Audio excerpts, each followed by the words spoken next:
Hi friends, எல்லாரும் எப்படி இருக்கீங்க?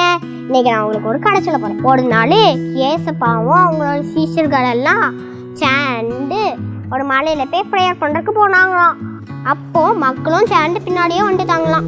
5000 மக்களுக்கு மேல பின்னாடியே சேர்ந்து வந்துட்டாங்களாம். அடுத்த அந்த ப்ரேயர் முடியறதுக்கு ரொம்ப நேரம் ஆயிட்டான். அதனால எல்லாருக்கும் ரொம்ப பசிச்சுச்சான். அதனால ஏசப்பா எல்லார்கிட்டையும் கேட்டாங்களா யார்கிட்டயாவது சாப்பாடு இருக்கான்னு. அப்போ ஒரே ஒரு பையன்கிட்ட மட்டும் 2 மீனும் 5 பிரெட்டும் வந்துச்சான். அதனால ஏசப்பா எல்லாரையும் வரிசையாக பண்டி இருக்க சொன்னாங்களாம்.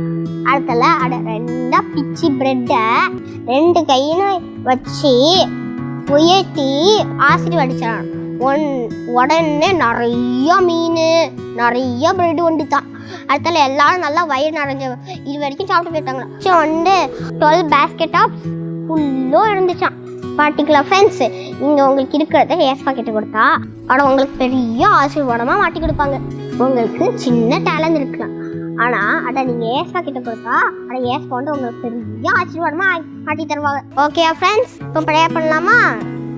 ஏசப்பா, நீங்கள் அன்னைக்கு எப்படி 5 பிரெட் 2 மீன் வச்சு நிறைய பேருக்கு சாப்பாடு கொடுத்தீங்களோ அதே மாதிரியே யாரெல்லாம் உங்ககிட்ட ப்ரேயர் பண்ணாங்களோ அவங்களுக்கெல்லாம் பெரிய பிளெஸிங் கொடுங்க ஏசப்பா. ஆமென்.